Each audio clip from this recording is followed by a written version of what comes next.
They say that a picture is worth 1,000 words, but what about $30,000? So let me give you an example.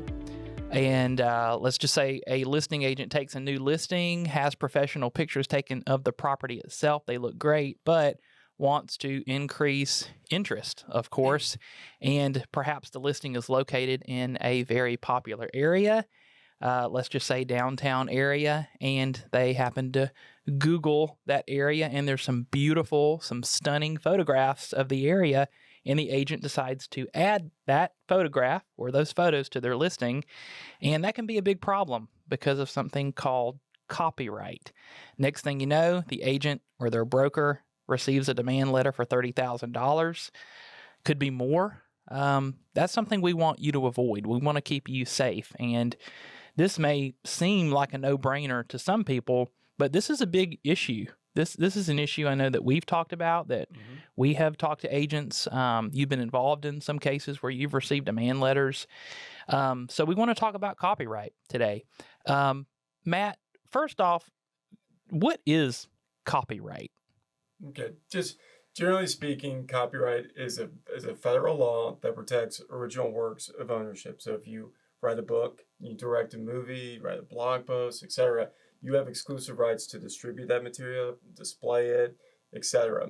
And if somebody comes along and they use it in an unauthorized manner, then you, under federal law, have a right to sue them for copyright infringement, which is what we've seen, fairly often in the Metro Atlanta area with real estate agents and brokers who are listing pictures online, and they don't have they're not authorized to do so, and they're receiving demand letters, potentially getting sued, etc. Because first and foremost, they are not the ones who took the picture. Correct. Because you would have an inherent, just a natural copyright, I believe, if you're the one who took the photograph. Absolutely. Yeah, if you take your own pictures, you can do whatever you want with them. But if you hire a professional photographer, you only have a limited right to use them, sometimes just for the listing, other times for marketing. But if you're not involved at all in that process, you can just pull a picture off of Google, you don't know who the owner of the copyright is, then you're potentially looking at an infringement action. Wow. And because you mentioned, well, if you use a professional photographer and you've paid for the photos, you would likely have a right to use them because of the license, the agreement that you would sign.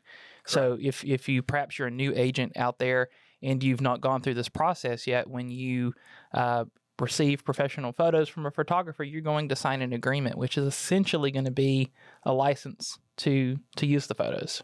Correct. Yeah, and it's very important if you're hiring a professional photographer to make sure you're reading the agreement, because you're right. Typically, it's going to be a license, which means I'm allowing you to use these pictures for the sale of this property. Once the property is sold, then you might have a limited right to use it to market, to show that you've sold properties before. But a lot of times, your right ends once the sale occurs.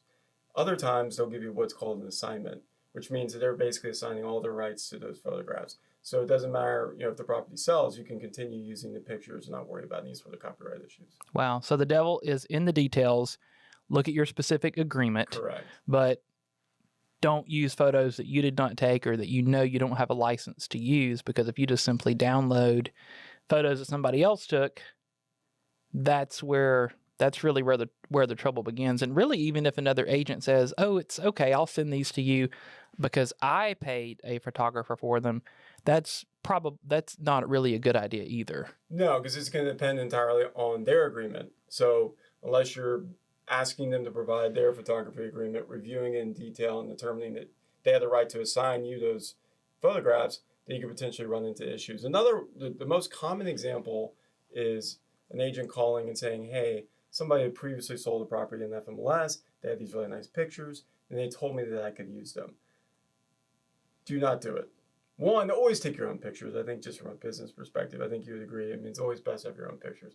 But secondly, when you post pictures on FMLS, you are agreeing to transfer all your rights to FMLS. So basically, the listing agent who had those photographs no longer has a right to assign them. Only FMLS can, which obviously is going to be a problem trying to get permission from FMLS. So I always recommend do not do it. It's the easiest way for you to run into copyright issues. Good advice. So why we've been talking about why this is so important, because no one wants to pay $30,000. No one wants to pay anything really for something such as a copyright infringement when it's so easy to avoid it. But in my notes here, fair market value of the work, I know it mentions statutory damages of not less than $750 or more than $30,000.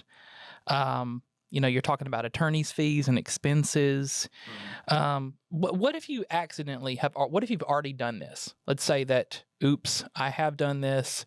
What would be, other than simply just take the photograph down immediately, what would be the best advice?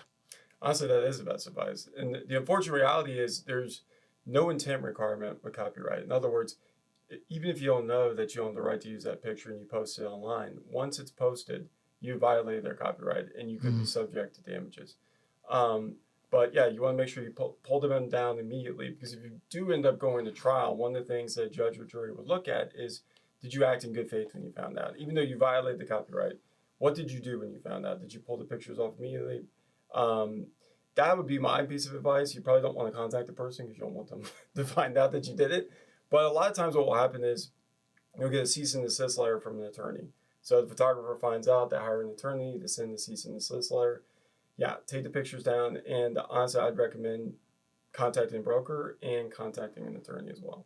Very good advice. Well, so we hope you found this information helpful when it comes to copyright. So really the best advice is just don't do it, even though it may be tempting. And the only other thing I'll throw in, Matt, is I have heard of this, and I'm sure you have too, where some, talking about taking the pictures yourself, which is great advice, but there are some instances where highly desirable areas, some downtown areas, where you actually have to obtain a permit, is that right, to be able to take photos that for commercial use, which I would consider real estate listings commercial use, is that right? Correct, yeah. It's going to depend on the city. So I know, like, for Roswell, for example, has certain rules with respect to taking pictures at, like, public parks. If you go to the mill, and there's also certain areas of the mill that I believe are owned by the federal government, which has entirely different rules. So wherever you go, you always want to make sure who owns it, what entity owns it, and do they have any specific rules about using photos for commercial use? Because you might have to file for a permit, which I don't believe is too difficult to get, but you always want to make sure you're following those rules. Wonderful. Well, we hope you found this information helpful, and we appreciate you listening.